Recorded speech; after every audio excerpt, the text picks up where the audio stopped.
Deus abençoe o senhor. Cadê a congregação ali do Vila Ali? Que Deus abençoe vocês. Também está acompanhando alguns obreiros, são alguns nomes aqui que eu vou pular para ganhar tempo. E também a Igreja Primitiva de Cristo. A Igreja Primitiva de Cristo. Cristo Jesus, olha lá que maravilha. Pastor Moisés, que Deus continue abençoando o senhor. Também, irmãos, está conosco o nosso pastor, acompanhando o pastor Kleber, do Rio Brasil.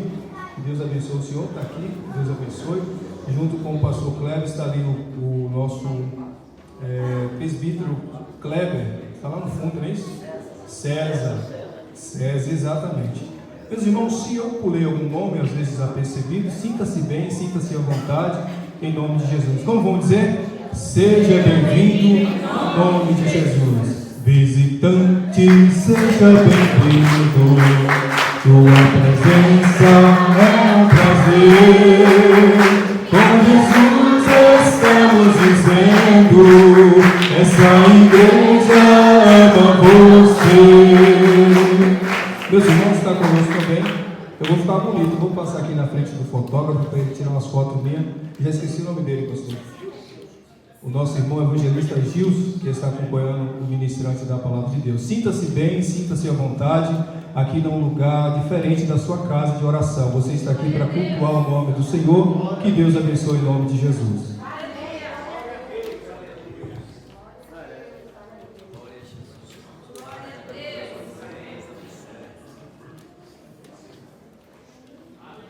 Glória a Deus, né?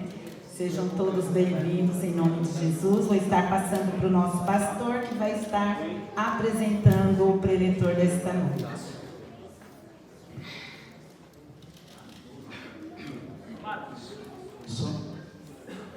Uma alegria nessa noite. Eu vou receber o pastor Elias Cross. Como é que ele vai ser o pastor Elias nessa noite? Seja bem-vindo em nome de Jesus. Deus abençoe o pastor. Está atendido nós. Está aqui com essa noite.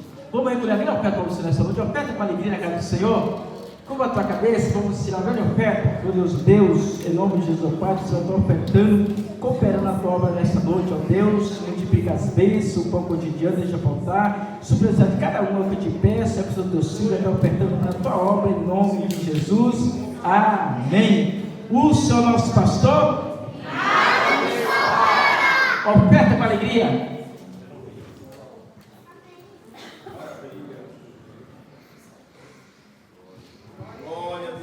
César, ali do Jandaia, Júnior, Antônio Júnior, sente aqui na frente.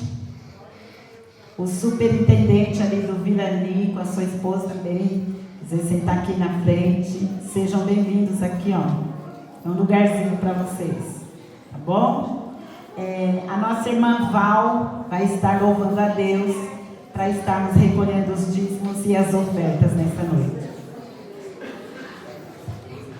Glória a Jesus, aleluia.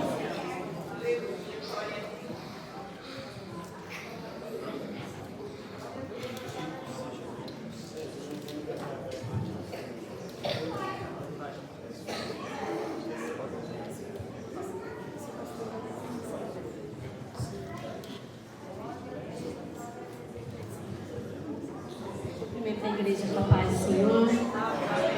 Vamos louvar o Senhor, porque o Senhor, Ele cuida da nossa vida, Ele cuida da nossa casa, Ele cuida dos nossos filhos, e nós devemos o louvor e a adoração ao Senhor nesta noite. Glória a Deus.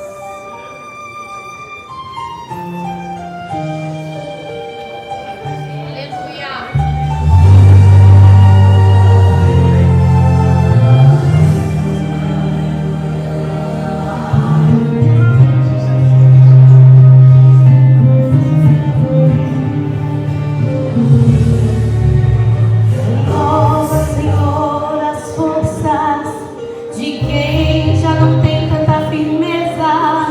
Renova, Senhor, a fé de quem já cansou da peleja. Renova, Senhor, a esperança de quem espera que sua vez não chega. Renova, Senhor, hoje aqui. Renova. Renova o moço que está velho, renova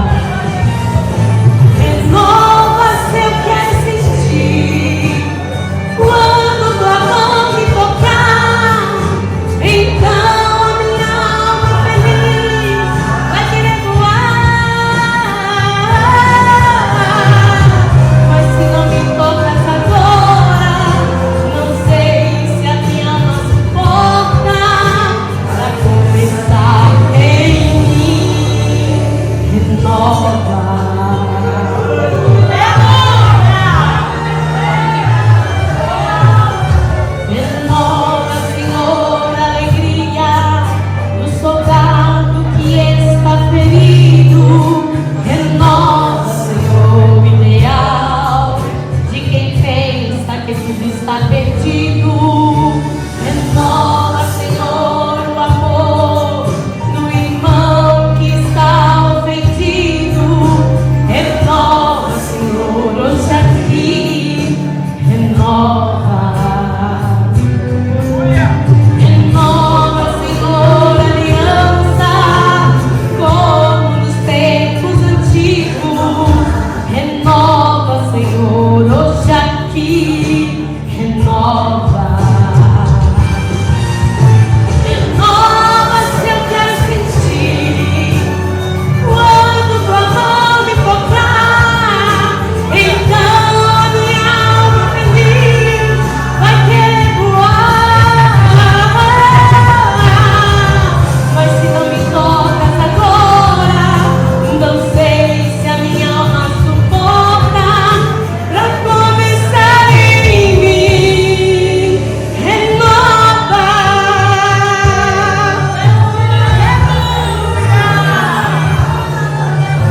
Renova, Senhor, a amizade dos irmãos que já não se abraçam. Renova, Senhor, o fervor de quem provém lá do trono da graça. Renova, Senhor, a coragem de quem luta e a luta não passa. Renova, Senhor, hoje aqui. Renova. Renova, Senhor, da vitória. Renova a promessa agora. Renova, Senhor, hoje aqui. Renova. Renova, se eu quero sentir quando tua mão me tocar. Então a minha alma feliz vai querer voar. Mas se não me tocas agora, não sei se a minha alma suporta pra começar em mim. Renova, renova, se eu quero sentir quando tua mão me tocar. Então a minha alma feliz vai querer voar. Mas se não me tocas agora, não sei se a minha alma suporta pra começar em mim.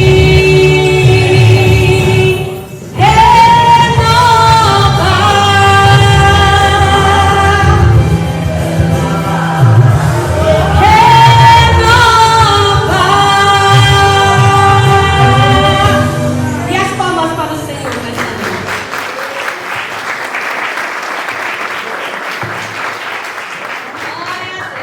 Glória a Deus.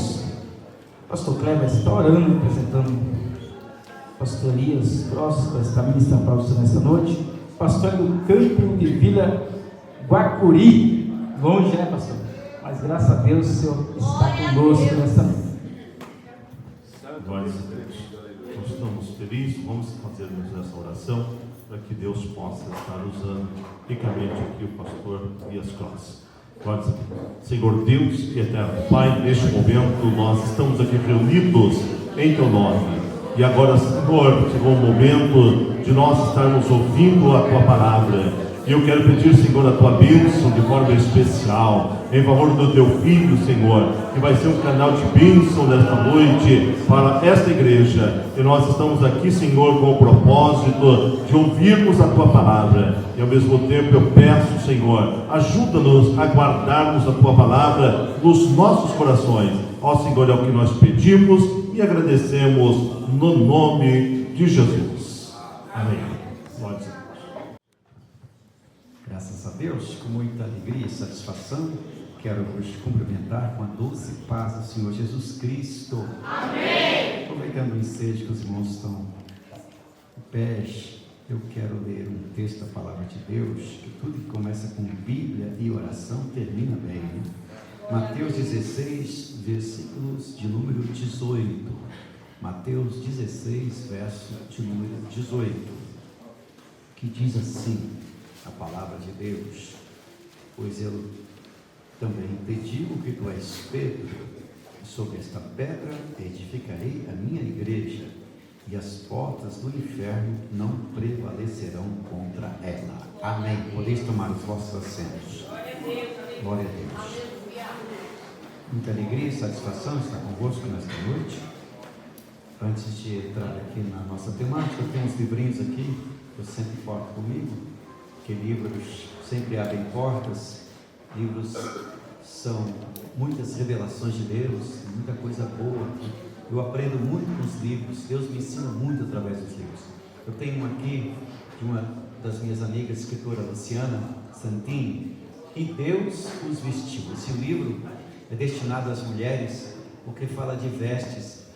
Essa irmã é menonita, mas parece que ela escreveu os pentecostais, porque ela trabalha as vestes desde Gênesis, quando o homem fez vestes de folhas. Aí Deus veio e vestiu a mulher de peles, tanto a mulher como o homem de animais. E ela trabalha de uma forma muito interessante aqui a questão do pudor, a vida da mulher, e até com algumas questões relacionadas a tatuagens. Muito interessante. Eu tenho poucos desses aí, já estão acabando. Tem os meus sermões, que eu sempre trago comigo, 366 sermões, um para cada dia do ano, só você orar e jejuar, depois pode pregar, que vai dar tudo certo. E tem o manual do obreiro, tudo que um obreiro deve saber da porta até o púlpito. Isso faz parte de um curso de ministros de ministério, e eu acabei realizando, colocando em um livro, e formou o manual do obreiro. Inclusive a próxima edição vai ser com mais 2 capítulos. Mas aqui tem tudo que um obreiro deve saber da porta até o púlpito. Depois você dá uma passadinha lá e vê se é interessante para a sua vida. Eu quero adorar a Deus pelo pastor Kleber, meu amigo, companheiro de longas datas, que é o pastor regional ou setor regional, né? E um amigo, servo de Deus, que nós aprendemos a amar e admirá-lo. Quero louvar a Deus pela vida do pastor Roberto Neves, pastor Roberto, que é o pastor da congregação aqui. Deus seja louvado por sua vida, pela vida do presbítero Adonias, superintendente, e da missionária Aparecida. É um grupo abençoado, superintendência. Louvar a Deus pela vida de todos os obreiros que aqui se encontram. Eu não vou chamá-los de alunos, eu não gosto da palavra aluno, que vem do latim alume, ausência de luz.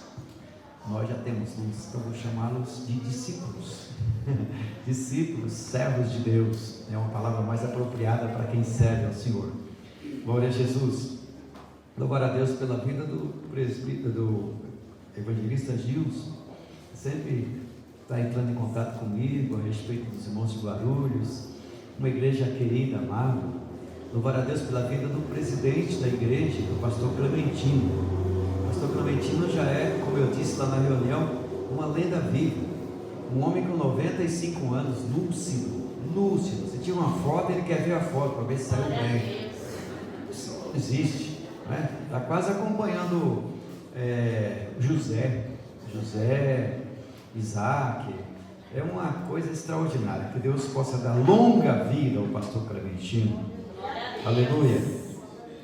O tema desta conferência é bem apropriado, porque ressalta o valor da família, a primeira instituição que Deus colocou na terra, que antecede a igreja visível. A família é instituída por Deus, e é da família que sai o rei, o príncipe, o pastor, o missionário, o profeta. Todos procedem da família. E se as famílias estiverem no caminho, uma boa estrutura no que tange a revelação de Deus, o mundo melhora 100%. É da família que sai a boa educação, a boa instrução. A escola só informa, mas a família educa. É da família que saem os homens e mulheres de Deus. E quando nós investimos a família, estamos investindo no verdadeiro crescimento da igreja e na melhora do mundo.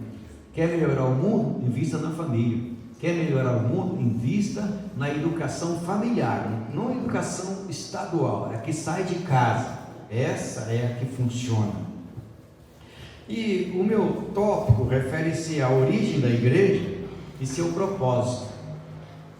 Na verdade, é um tema com um desdobramento que cada um deles requer uma longa reflexão.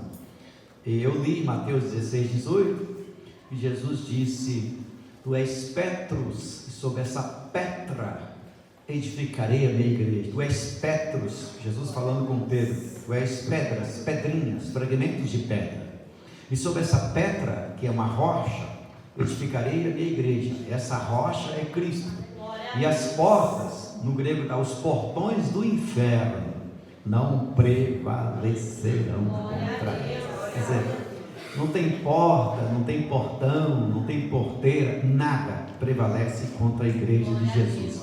A igreja é pura, a igreja é santa, a igreja é imaculada, a igreja é viva. Nada. Algumas pessoas dizem: a igreja está fria, a igreja está fraca. É mentira. Frio e fraco está aqueles que ainda serão igreja, que a igreja de Jesus é sempre forte, é sempre viva. A igreja de Jesus é sempre igreja. Jesus só precisa fazer a diferença entre a igreja da terra e a igreja do céu. A palavra kahal, no hebraico, quer dizer assembleia, reunião. E esse kahal no Antigo Testamento está relacionado a assuntos importantes para se tratar numa assembleia, numa reunião de pessoas. Depois, no grego, nós temos a palavra eclésia, que daí vem eclesiologia, eclesiástico, igreja. Tudo o que se refere à igreja vem da palavra eclésia, que já é uma palavra grega, e nos tempos bíblicos essa palavra estava atrelada à reunião, à assembleia. Quando se reunia para qualquer assunto, falava-se igreja. Só que no decorrer dos tempos a palavra entrou dentro de um vocabulário sacro, e hoje, quando você fala igreja, você já tem uma visão diferenciada de uma assembleia.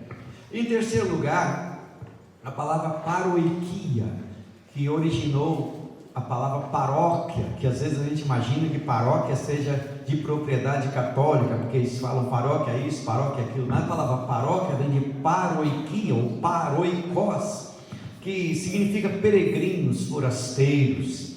Seria o estrangeiro na terra. É a verdadeira igreja de Jesus.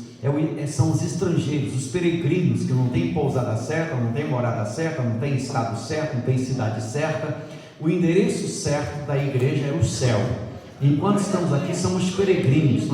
Não adianta querer dizer: a minha cidade é essa, a minha cidadania terrena é essa ou aquela outra. Por isso que costumeiramente eu digo que eu tenho 3 cidadanias: a minha cidadania brasileira, a cidadania italiana, e aí os irmãos ficam falando: e a terceira? A terceira é a primeira, que é a celestial. Então veja bem, nós somos cidadãos dos céus.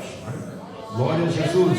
Então veja, paróquia, paroikia. Eu achei incrível que dentro da busca que fiz, toda vez que a gente vai trabalhar essas palavras, a gente faz uma busca no vernáculo. Eu encontrei um dicionário que traduz a palavra paroikia como alienígena. Falei: glória a Deus, glória a Deus. Eu já imaginava que era ET, agora eu afirmo que sou mesmo. Quer dizer, são pessoas de outra terra, de outro mundo, de outra circunstância, de outra esfera, alienígena. Eu falei: meu Jesus, quem diria que eu fosse encontrar essa palavra dentro das possíveis traduções? Paroikia. Você é uma paroikia, você é uma paróquia de Deus. Porque a igreja, normalmente, quando a gente olha o prédio, a gente fala igreja. Você olha o templo, a gente fala igreja, mas não é verdade. Isso aqui é o lugar onde se reúne a igreja, porque quando termina o culto, o pastor impetra a bênção apostólica e a igreja vai para casa. A igreja tem pé, tem mãos, tem olhos, tem cabeça. A igreja anda, a igreja caminha, porque nós somos o corpo de Jesus aqui na terra. Nós somos as mãos e os pés de Jesus aqui na terra. Logicamente, falando da origem remota da igreja, falar da origem remota da igreja e da origem visível da igreja. A origem remota da igreja está na presciência de Deus. Embora nós estudamos que a igreja nasceu no Pentecostes, Quando Jesus falou, edificarei a minha igreja, está no futuro do presente, tanto no português como no grego. Oikodomesso no grego e edificarei, futuro do presente. Então, Jesus está dizendo que a igreja ainda ia ser edificada. Edificarei a minha igreja. Entretanto, a origem remota de Deus está na presciência de Deus. Porque quando a gente observa a grandeza de Deus, a igreja está com Deus antes do nada. Antes do nada, como costumeiramente eu digo, Deus é como um grande cozinheiro que pegou nada e temperou com o tudo. Então, antes do nada, a igreja já existia.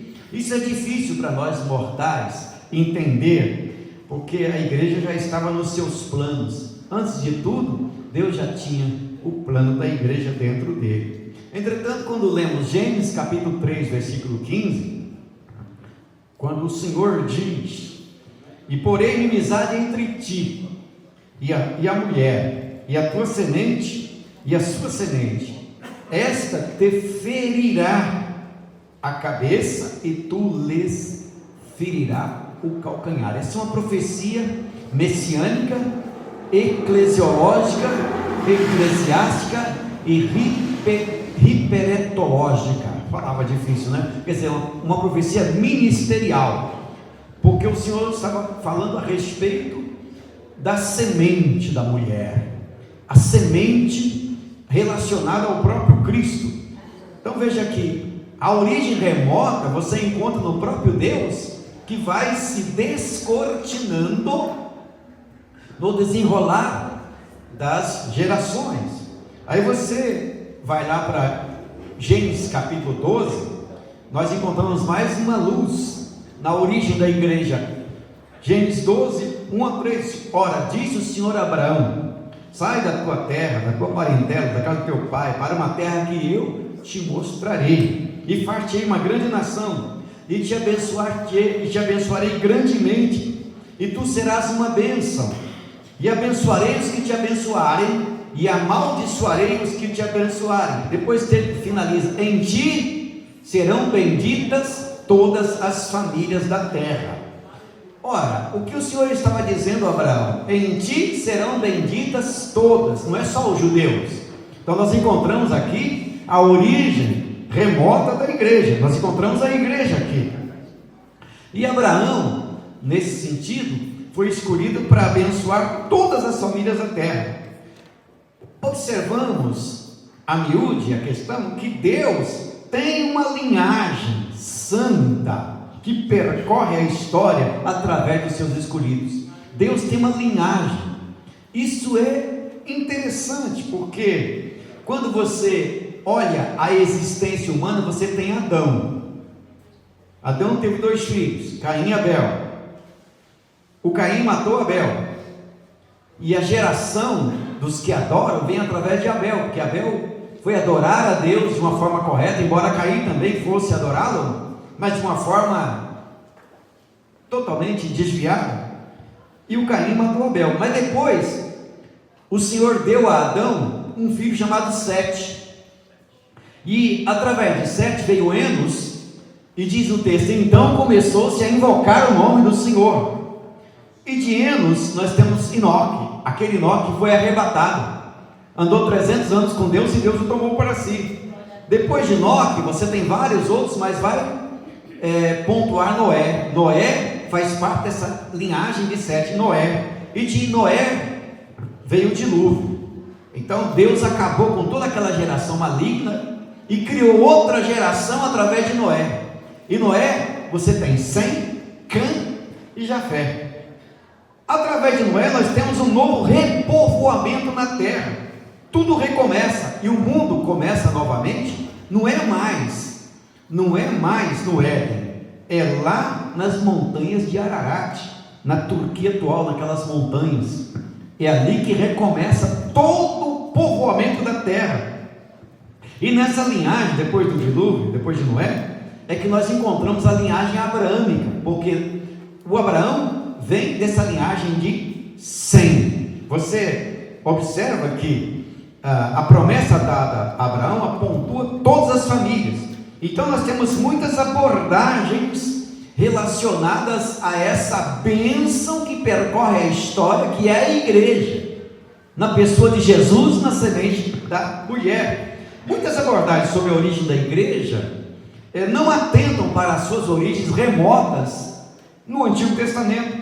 É importante também ressaltar que desde os tempos primitivos existe uma geração maligna. Essa geração maligna insiste e persevera e percorre também a terra. Por exemplo, a geração cainita. Caim gerou os seus descendentes. Se você for olhar a descendência de Caim, você vai ver que até as invenções vieram dele. A metalúrgica, a questão dos homens das tendas, e também na música, vem da linhagem de Caim, Jubal e Jabal. Mas observe que depois que veio o dilúvio, essa linhagem maligna continuou, por incrível que pareça, na linhagem de Cã, os chamados camitas, porque o Cã gerou o Nimrod. Nimrod é neto de Noé. Se você ler o livro Contaminados pela Babilônia, você vai achar incrível como Deus trabalha e como também essa geração maligna atua na terra, sempre interferindo nos planos de Deus. E toda a história da Torre de Babel está atrelada a essa linhagem maligna. Nimrod, por exemplo, que se descortina na humanidade. Diz a tradição que esse Nimrod casou com a sua própria mãe, Semiramis, e ela ficou grávida do seu próprio filho. Daí surgiu a lenda do Tamuz, que as mulheres dos tempos lá do profeta Jeremias sacrificava a Tamuz, que é a rainha dos céus. E essa mulher é uma espécie de idolatria que avança no decorrer da história, que depois ela se transforma em Artemis, se transforma em rainha dos céus, e no catolicismo ela acaba sendo a tal mãe de Deus, que não tem nada a ver com a Virgem Maria. Quer dizer, é uma sequência, e atrás de tudo isso existe uma prostituição, uma idolatria.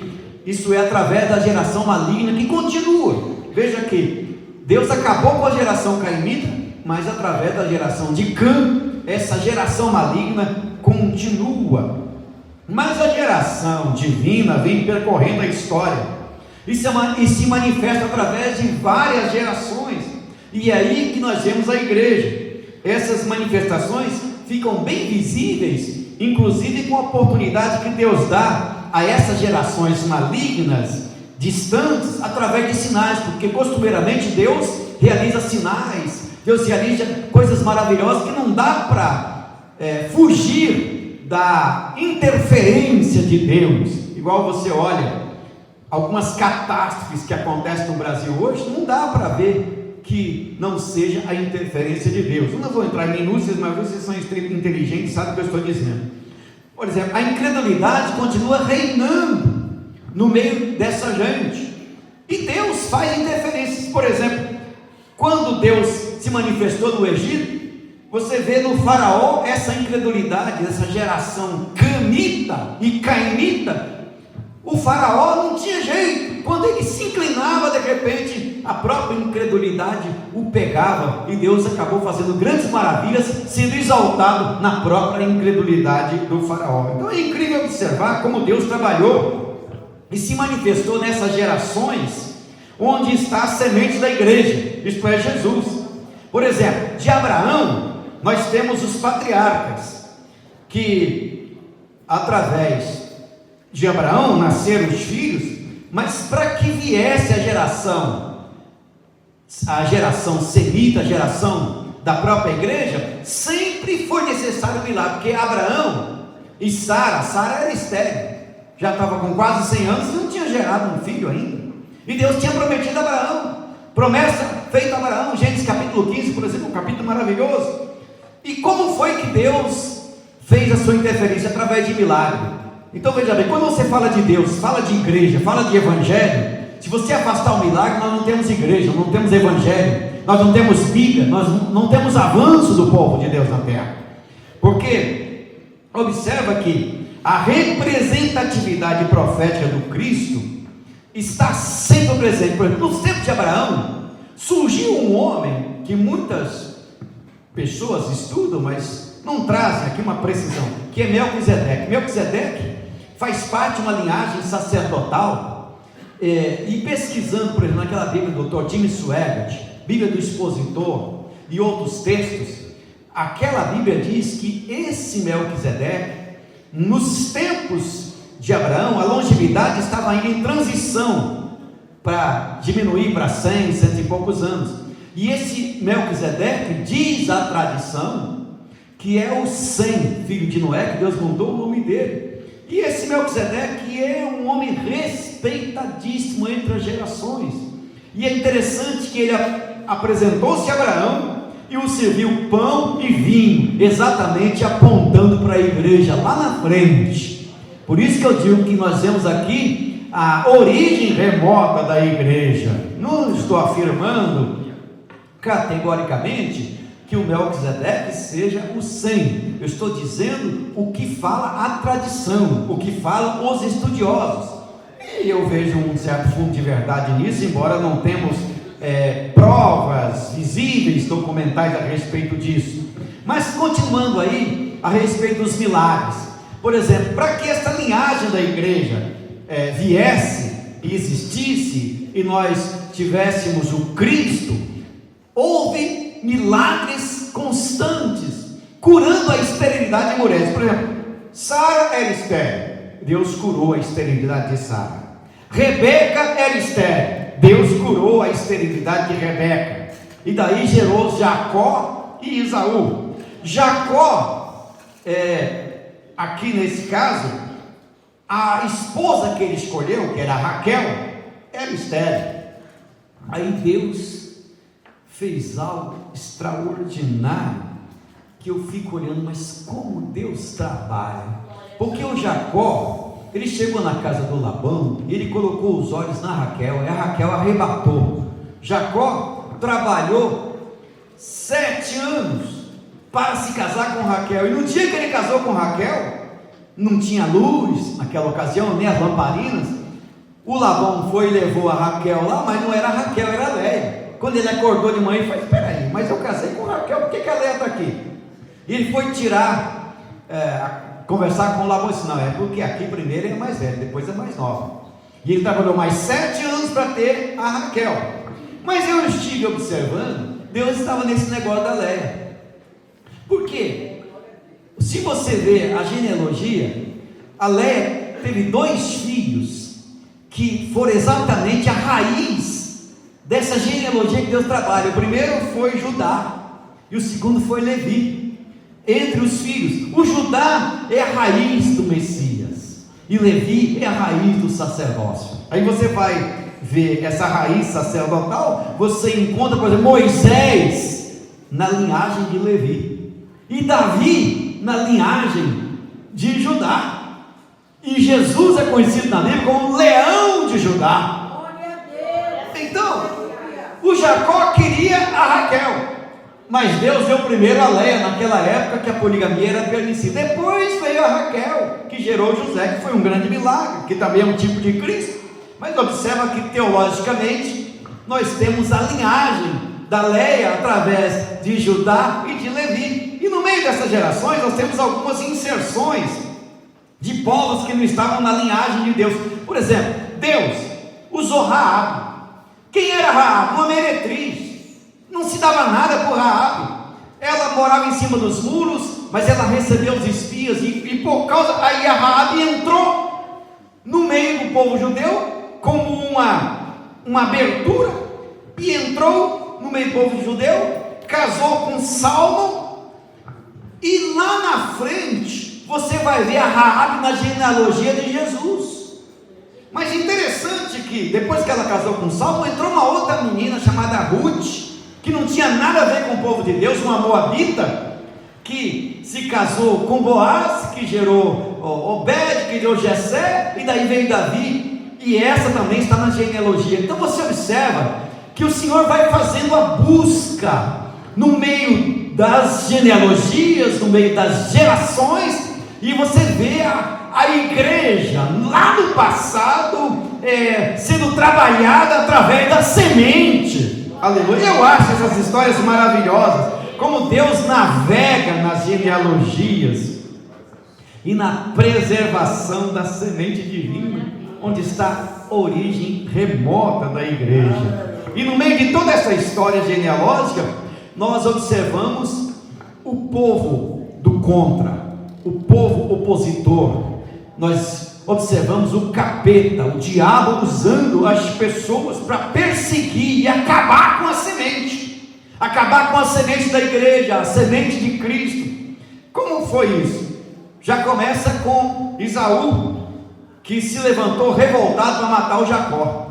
Porque se você for olhar no certinho, no ético, no politicamente correto, tinha que ser o Esaú. Mas Deus falou com a Rebeca que o negócio era com o Jacó.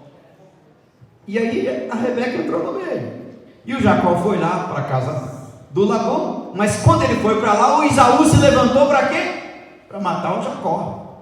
Já começa aí. Depois, quando Jacó volta, estava na hora dele voltar, ele fugiu, porque Labão não deixava voltar. Mas Deus entrou na história, Deus falou com Jacó. Porque na história do povo de Deus sempre tem a manifestação de Deus, sempre tem a fala de Deus, sempre tem a revelação de Deus, sempre tem o poder de Deus, sempre tem a ação de Deus na história do povo de Deus.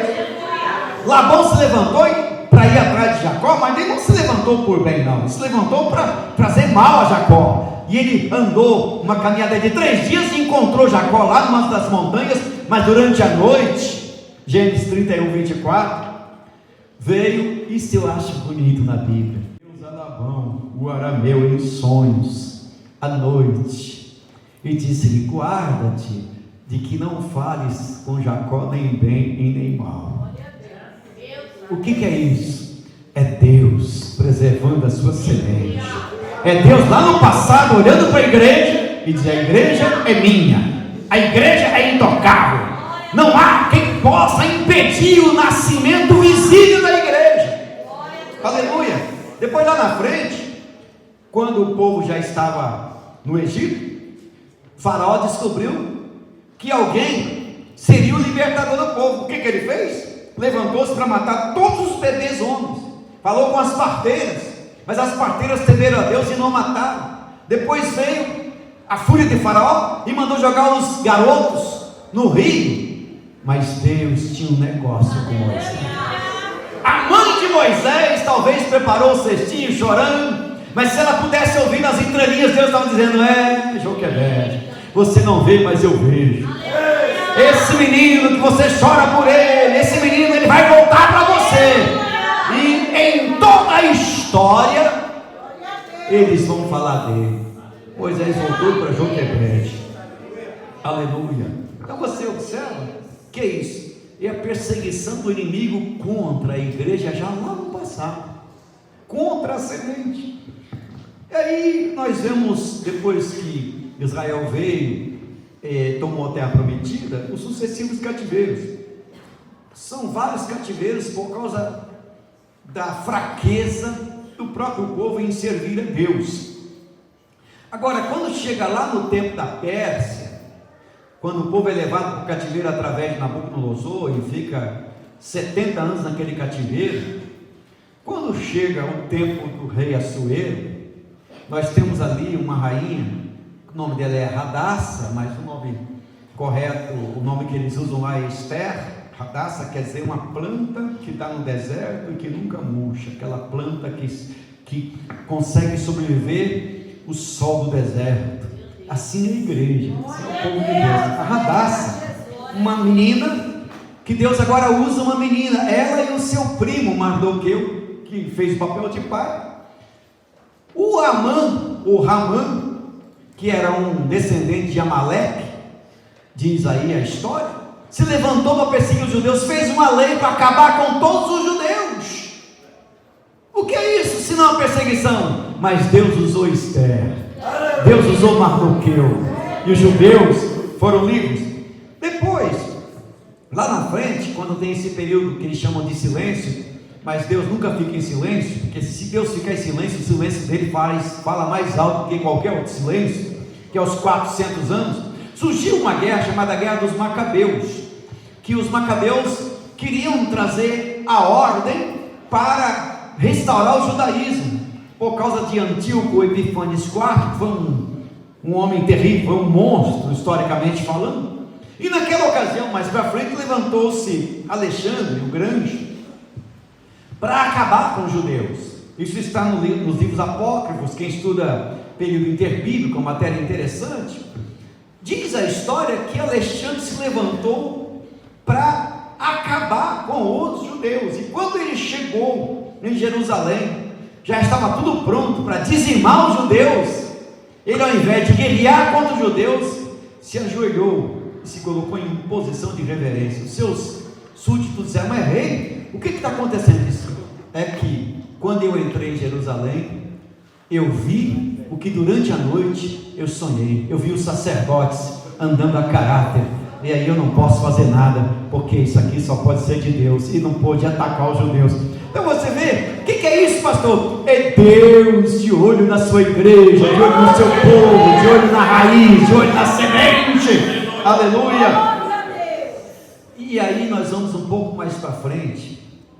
Quando Jesus veio, quando Jesus nasceu, o nascimento de Jesus foi algo extraordinário, que é o próprio Deus se encarnando. Era o momento da visibilidade um pouco mais remota, mas a visibilidade do próprio Deus, vamos assim dizer, na terra, porque Jesus é Emmanuel, Deus conosco. Quando o Herodes, que também era um idumeu, tinha acabado com todas as possibilidades de alguém usurpar-lhe o trono, matou parentes, amigos, primos, acabou com todos. Quando as estratégias políticas estavam mais ou menos acordadas, ninguém se levantaria contra Herodes, tinha lá os partidos saduceus, fariseus, os essênios, os herodianos, o próprio partido, estava todo mundo acordado. Sabe aqueles acordos políticos que aqui no Brasil a gente tem muito isso, que a gente olha aqui com a luneta de Deus, a gente vê umas trevas ali fazendo acordo, né? Igual esse negócio das drogas de agora. Então você observa que assim estava aquele povo.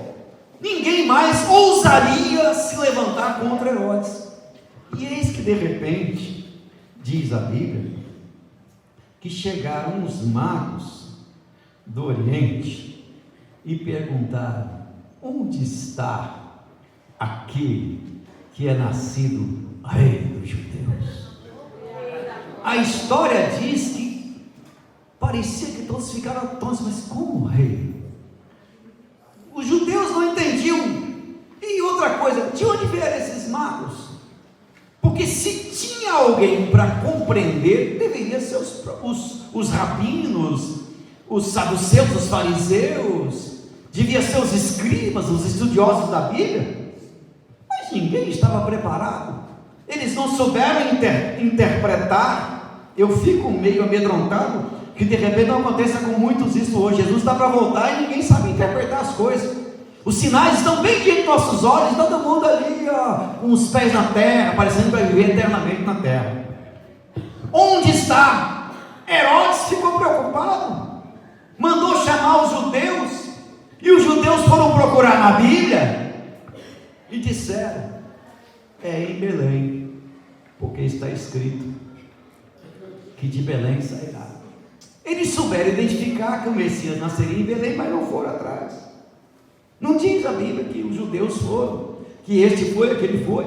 Mas o Herodes, não, o Herodes disse: olha, você vai, falou para quando encontrar o menino, me avisa, porque eu também quero adorar. Mas os sábios, se eles vieram procurar, porque eram de Deus. Tem muita gente que nós não estudamos na Bíblia, que é de Deus. A exemplo desse Melquisedeque, a exemplo do sogro de Moisés, o Reuel, sacerdote de Midian, porque ele era midianita, e Midian foi um dos filhos de Abraão, que depois de 140 e tantos anos, ele teve uma tal de Quetura e ainda gerou filho. Esse Abraão não era brincadeira, né? E aí gerou um montão de filhos. Midian veio dele, dessa tal de Quetura.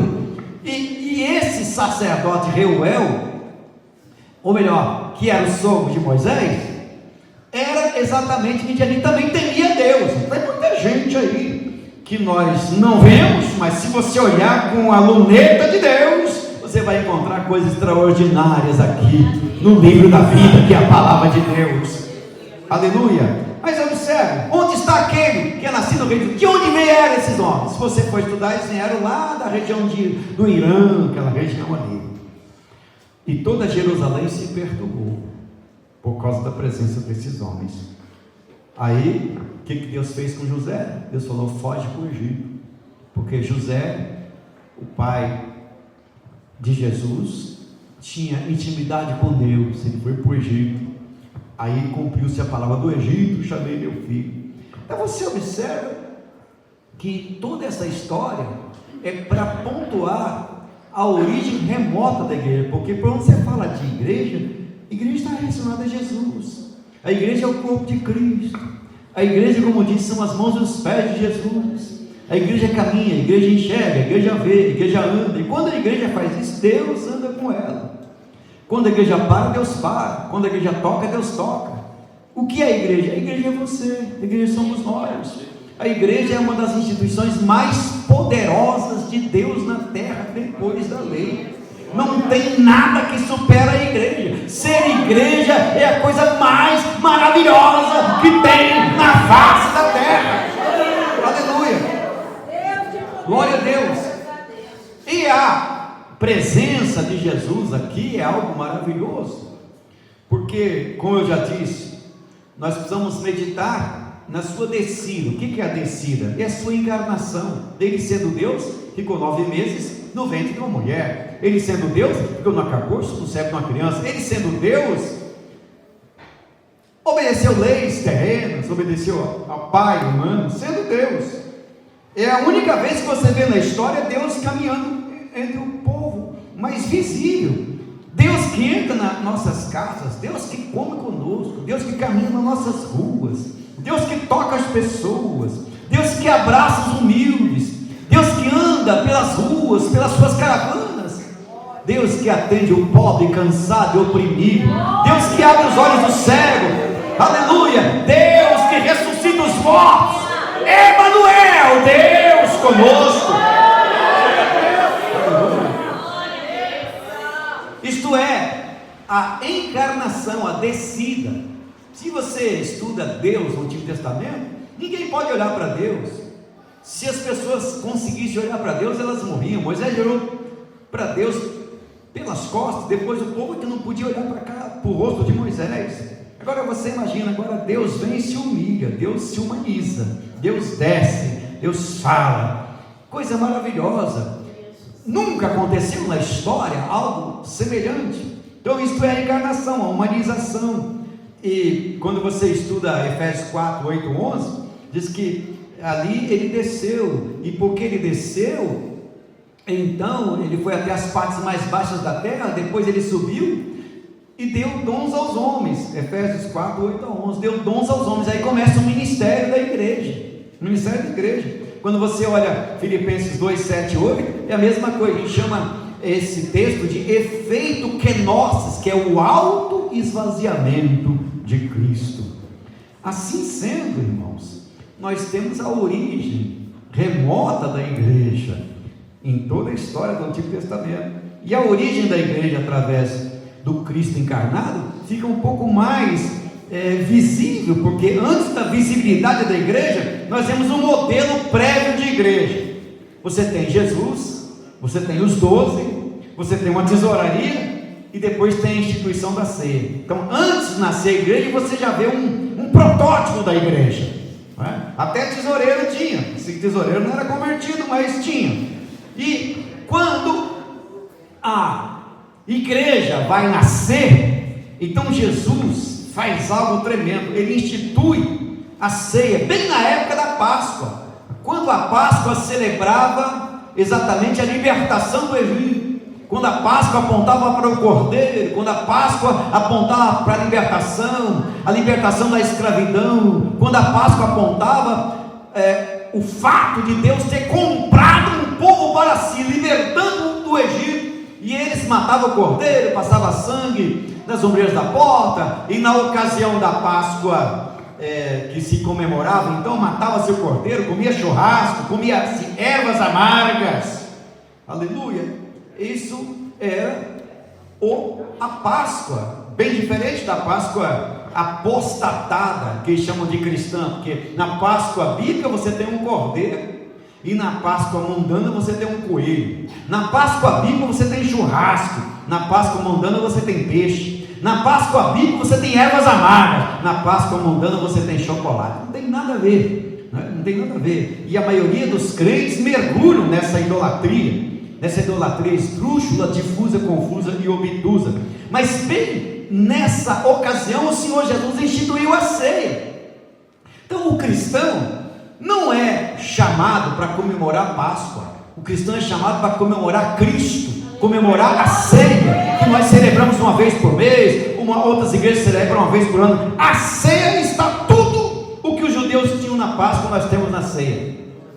Aleluia. Então nós olhamos para a Páscoa, mas olhando para Cristo, que se doou, que se entregou por nós, Cordeiro de Deus que tira o pecado do mundo.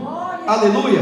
Então veja bem, o Egito doravante, a libertação que vinha através dele. Agora João 29 fala exatamente do Cordeiro que tira o pecado do mundo em Cristo.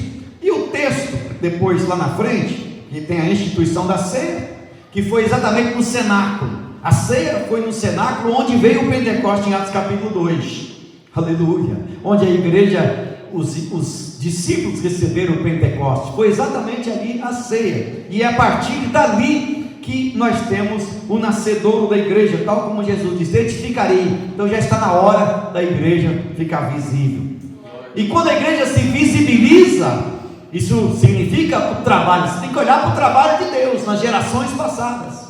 Aí inicia uma nova dispensação, porque as dispensações são interessantes. Você tem a inocência antes do pecado, a consciência depois do pecado, o governo humano depois do pecado. Depois você tem patriarcal, Abraão, Isaac e Jacó. Depois dos patriarcas tem a dispensação da lei, que durou uns 2000 anos.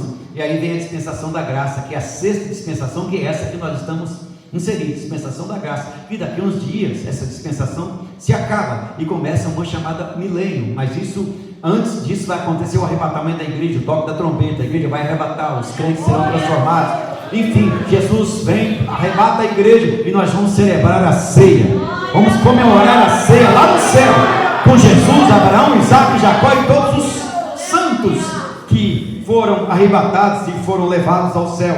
Mas aqui inicia uma nova dispensação, que é a chamada dispensação da graça. É o período em que Deus amou o mundo de tal maneira que deu seu Filho unigênito, para que todo aquele que nele crê não pereça, mas tenha vida eterna. É o período em que Jesus diz: vinde a mim todos que estáis cansados e oprimidos, tomai sobre vós o meu jugo e aprendei de mim, que sou manso e humilde de coração. É o período em que Jesus diz: eu sou o caminho, a verdade e a vida, ninguém é o Pai senão por mim. É o período em que o Evangelho de Deus é o poder de Deus para a salvação de todo aquele que nele crê, primeiro do judeu e também depois o grego. É o período de você receber Cristo. É o período. Agora, nesse período da graça, tem algo diferente. Embora a linhagem de Deus continua, no período da graça Deus abre a porta para todos. Aleluia. Deus abre a porta para todos. E Jesus diz: vinde a mim todos. Não diz vinde a mim alguns, né? Porque aí cai por terra o calvinismo, né? Vinde a mim todos, né? Não é vinde a mim os predestinados, é todos. O que é todos, né? Só se tiver um outro dicionário para entender o que é todos. Vinde a mim todos. Aí fala do que? Fala da capacidade de você olhar, de você raciocinar, de dizer eu quero. Porque Deus vai respeitar a sua escolha.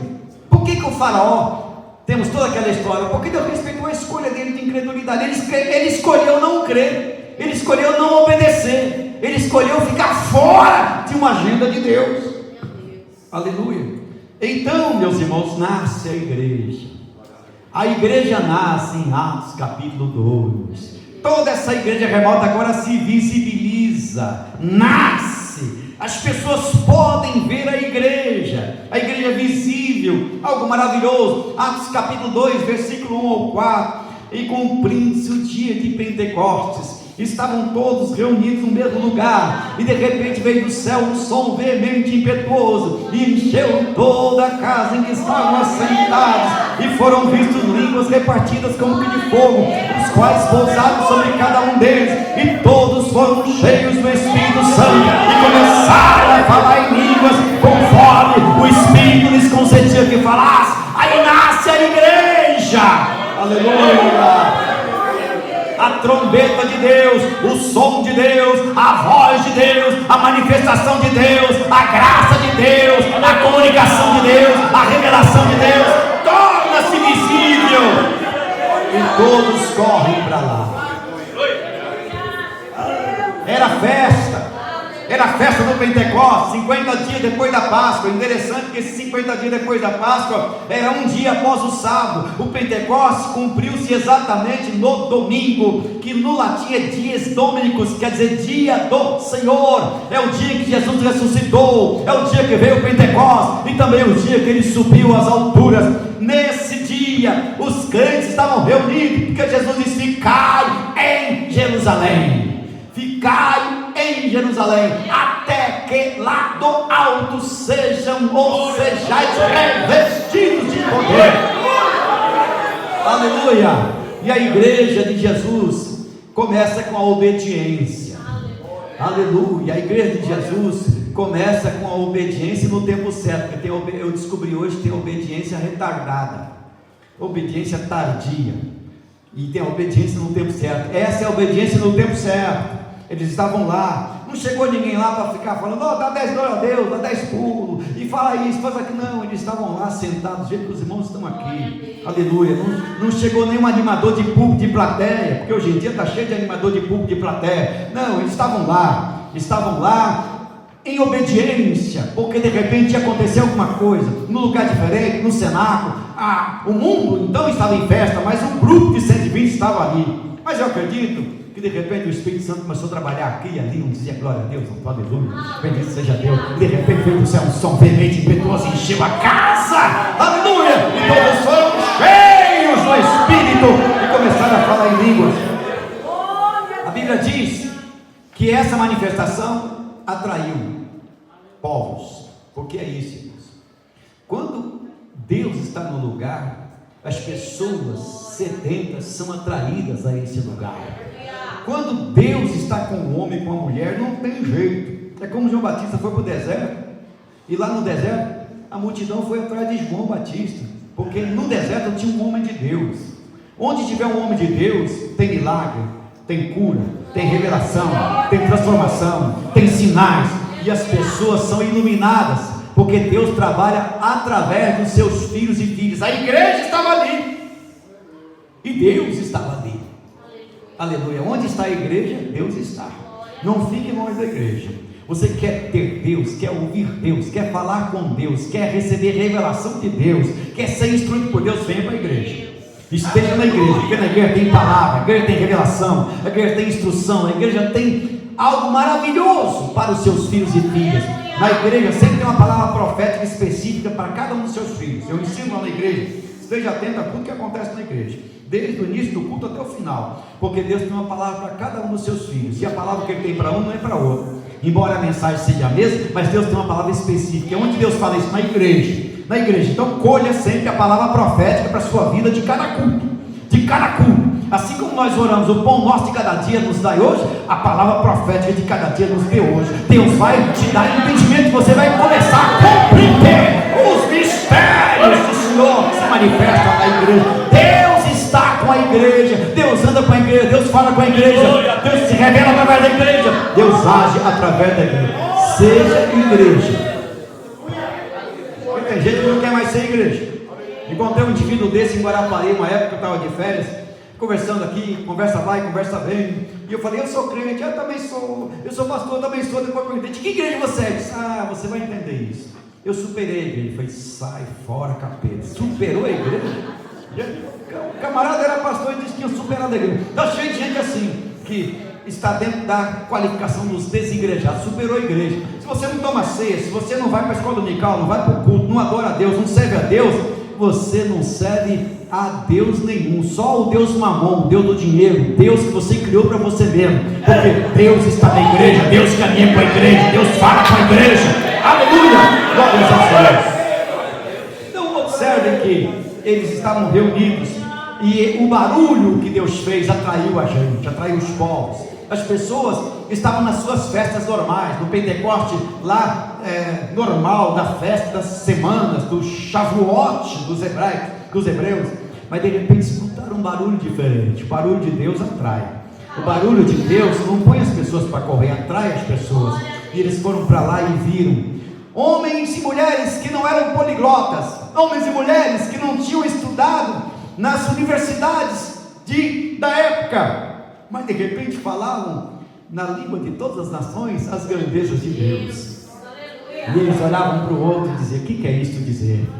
Mas a turminha do capeta, que caminha aqui na história, que eu disse para vocês, diziam: eles estão embriagados, estão cheios de moço. Mas um grupo dizia: o que é isto dizer? É o povo sedento, é o povo que quer saber alguma coisa a mais, é o povo que está abrindo o coração para Deus, são aqueles que têm sede e que não estavam distantes da revelação, da pregação, do ensino, da exposição da palavra de Deus, porque a exposição da palavra de Deus liberta, o ensino liberta, o ensino restaura, o ensino gera em você uma nova perspectiva de vida, porque o ministério do ensino é o ministério preferido de Jesus. Jesus é chamado de mestre, de ensinador, é mais mestre ensinador do que pregador, aleluia. Agora aqui tem um detalhe interessante, deixa eu olhar o relógio aqui. Aqui tem um detalhe interessante, porque diz que cumprindo-se o dia de Pentecostes. Sabe que esse dia de Pentecostes, cumprindo, significa o seguinte: que na agenda de Deus era aquele dia, era aquele momento, era naquele ano, cumprindo-se o dia de Pentecostes. E é interessante que foi bem naquele dia que as coisas aconteceram, porque Deus já tinha isso marcado na sua presciência. E eu estava olhando aqui, que essa questão do dia, do tempo, observe que o tempo pertence a Deus, embora o tempo, ele não precise do tempo, porque ele é antes do tempo. Quem criou o tempo foi Deus, mas ele era antes do tempo. Sol, que marca os dias, a lua, essa coisa toda, foi Deus que criou, mas ele era antes do sol, antes da lua, antes das estrelas, ele é antes do tudo. Quando nada existia, Deus já existia. Aleluia. Por isso que uma das traduções do nome de Deus, eu sou o que sou, eu sou o que sou. Então ele já existia, mas quando Deus criou o tempo, ele criou para mim e para você, para que nós nos situássemos, e dentro desse tempo que ele criou, ele marcou o dia. Eu acho interessante que Deus tem uma agenda.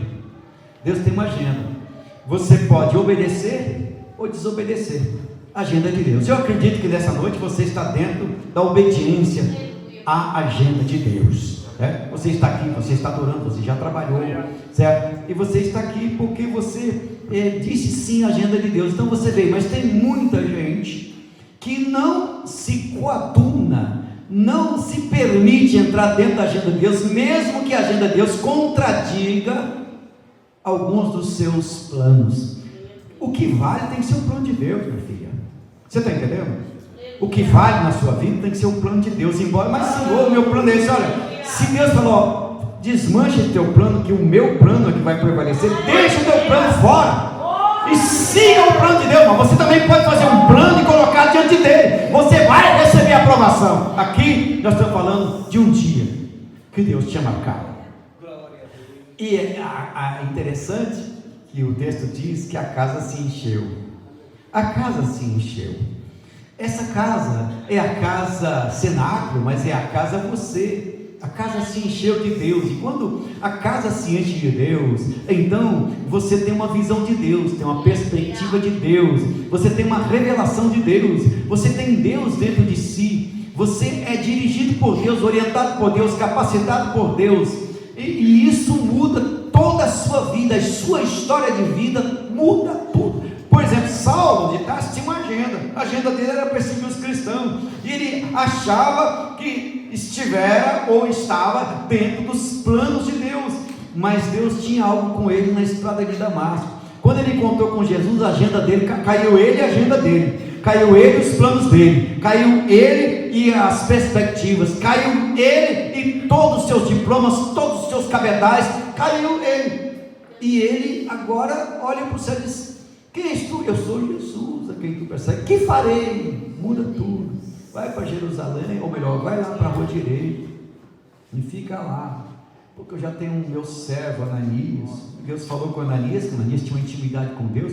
Eu admiro essa intimidade desses homens, uma intimidade com Deus. Deus fala: Ananias, vai lá na rua direita, ora para um homem chamado Saulo. Mas Senhor, esse homem é perseguidor, não vai, que ele é um dos meus, ele vai sofrer. Veja, que mudou toda a agenda de Paulo, de Saulo, quando ele tem um encontro com Jesus. Vai esse povo que encontra com Deus e continua na mesma agenda antiga, na agenda antiga, nos planos antigos, nos projetos antigos, na linguagem antiga, no costume antigo, não encontrou com Jesus. Quem encontrou com Jesus muda de vida, muda de visão, muda de propósito, muda de estilo, muda o estilo de vida, muda de amizade, muda tudo, porque você encontrou com Deus.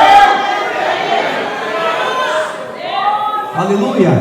A agenda de Deus aqui é algo interessante. Daqui em diante nós temos a visibilidade da igreja, as ações da igreja, seu avanço, o avanço da igreja, a presença da igreja entre os povos, como resultado da manifestação de Deus. Enfim, nós temos aí essa manifestação poderosa, e a presença do reino. Nós temos aí agora a presença do reino, não visível, mas a presença do reino escondida dentro de cada um dos teus filhos. O Senhor Jesus disse que o reino de Deus, Lucas 17, 20 e 21, veja aí, Lucas 17, 20 e 21, olha o que o Senhor Jesus disse aí a respeito do reino. Glória a Jesus. E interrogado pelos fariseus sobre quando havia de vir o reino de Deus, respondeu-lhe Jesus e disse: o reino de Deus não vem com aparência exterior, nem dirão ele aqui, ele ali, porque o reino de Deus está entre vós, ou dentro de vós, entre vós ou dentro de vós. Esse reino de Deus agora está presente, embora o mundo não veja. Quando você lê Daniel capítulo 2, pedi aí meu auxiliar aí, 2:24, Daniel 2:24, depois de 44. Olha aí, Daniel 2:24, que é quando Daniel fala a respeito do sonho. Ele diz: não mate os sábios da Babilônia, vai para o 34, acho que o 34 é melhor. Aí ele diz, já diante de Nabucodonosor: você estava vendo quando uma pedra foi cortada sem auxílio de mão, qual feriu a espada nos pés de ferro, de barro e o esmiuçou. Agora vai para o 44. Mas nos dias desse reis, o Deus do céu levantará um reino que não será jamais destruído, e este reino não passará a outro povo, esmiuçará e consumirá todos esses reinos, mas ele mesmo subsistirá para sempre.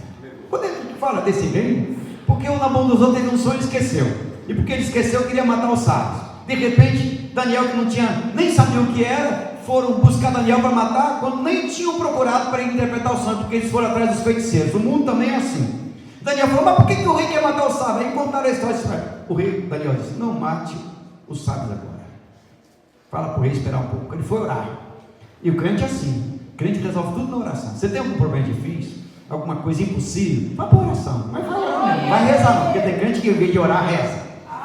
Vai orar. O que eu falo reza? Fica repetindo um montão de coisas, não tem nada a ver. Tem gente até que vai orar quando vai dormir, depois de uma hora ele acorda, doendo aqui e ali, porque ele dormiu orando.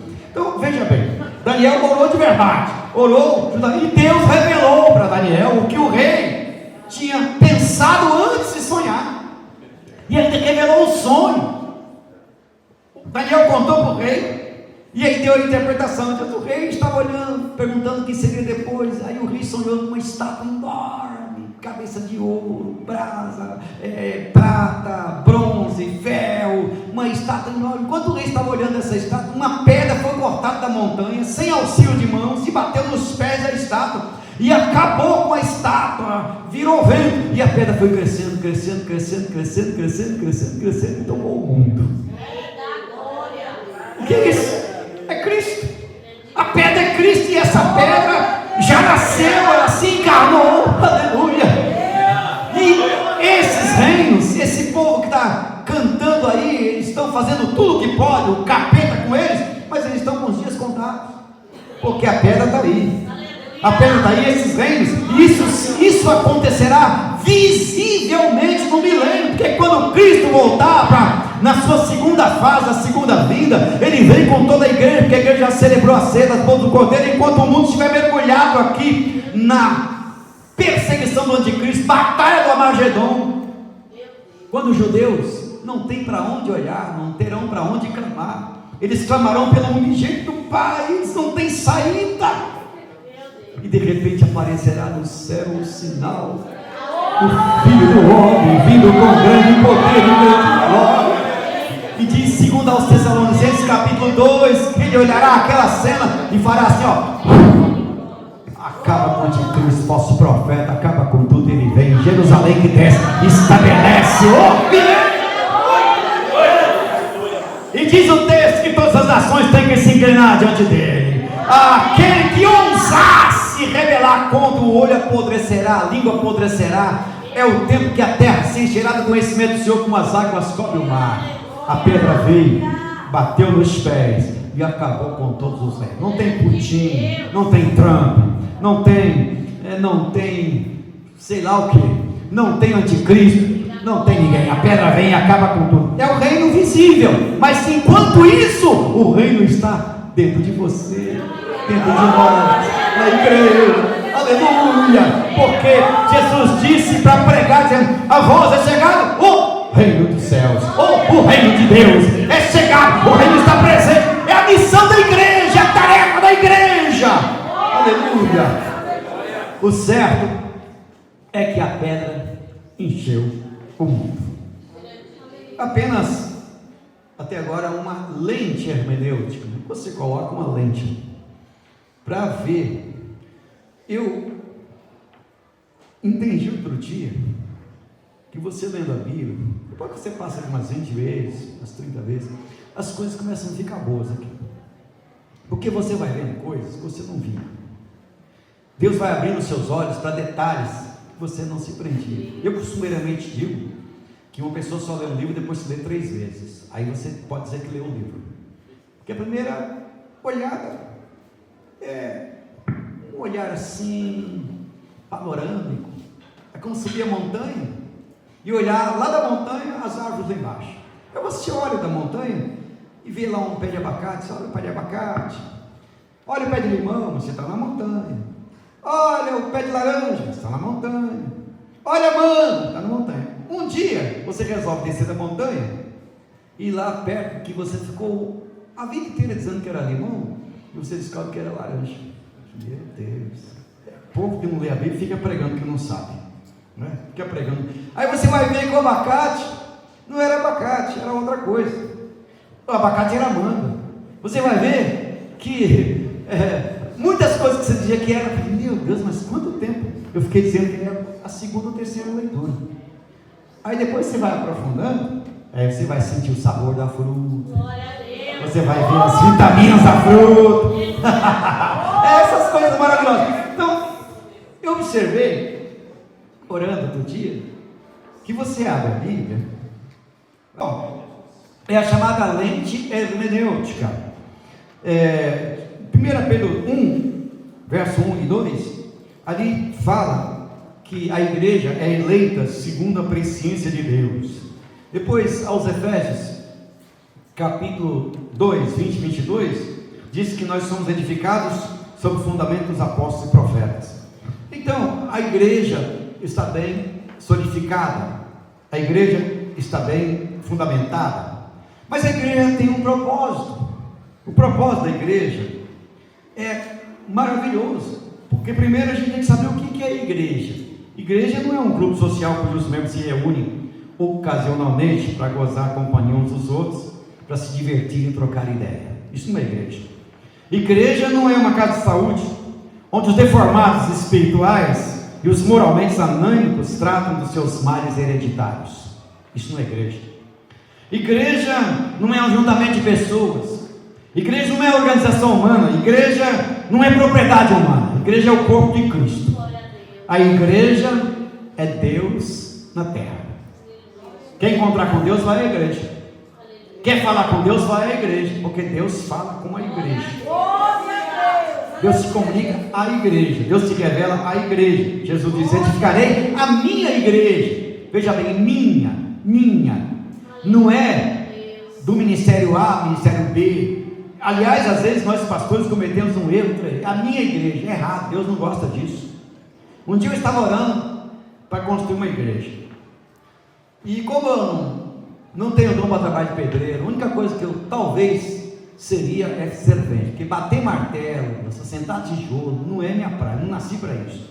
Tudo bem, a gente até se esforça, mas não nasci para isso. Eu falei: sabe uma coisa? Eu vou orar, a gente precisa de ofertas, eu vou passar uns dias na igreja orando. Eu chegava na igreja de manhã e orava o dia inteiro para Deus abençoar os irmãos, abençoar quem estava trabalhando, a família, abençoar os contribuintes. E aí aconteceu os milagres. Um dia a porta abriu e eu orando, viu? Uma mulher colocou um pacote de dinheiro no púlpito. Eu fui orar, falei: meu Deus. Aí continuei orando, só orando. Quando a igreja já estava alicerçada, o alicerce estava feito, batia a primeira laje, o Espírito Santo falou assim para mim: a igreja não vai ser construída. Eu parei de olhar e falei: meu Deus, mas como não vai ser construída? Porque já bati a primeira laje. E o Espírito Santo falou no meu ouvido, do jeito que eu estou falando com você aqui, com vocês. Eu falei: misericórdia, será que a prefeitura vai mandar demolir? Porque pode até ser que seja isso, que as áreas lá de São Paulo são todas, aquela área da Zona Sul é um problema sério para a aprovação de igreja. E eu fiquei um tempão, aí eu fui orar, falei: mas Senhor, eu preciso saber o que significa isso. Sabe o que Deus me falou? Você está orando errado. A igreja foi construída, a igreja foi inaugurada. Você não pode orar para construir igreja, para fazer igreja. É claro que isso aí é uma coisa bem pessoal, mas a igreja tem dono, a igreja tem um proprietário. A minha igreja, edificarei a minha igreja, não a igreja de Cristo. Pode ser que no decorrer dos tempos surja algumas pessoas que estejam na igreja, mas não sejam igreja. Estão na igreja, mas não é igreja. Lidera a igreja, mas não é igreja. A igreja está lá, porque a igreja tem entendimento, porque a igreja tem o Espírito de Deus. Tem muita gente que às vezes estão liderando a igreja, mas só estão liderando, mas não é igreja. É difícil falar isso aqui, mas Deus está me tocando para dizer isso. Porque a igreja de Jesus é intocável. Aleluia. A igreja de Jesus é menina dos olhos de Deus. Aleluia. Então você observa que a igreja é o corpo de Cristo. Então você olha para a igreja como a igreja de Jesus, a menina dos olhos de Deus, a igreja de Cristo. E o valor da igreja e da sua atividade está atrelada ao ministério do ensino. O ministério do ensino é fundamental, porque Jesus investiu a sua vida no ensino. Tudo que Jesus fazia era ensinando. Jesus é conhecido mais como ensinador, era chamado de mestre.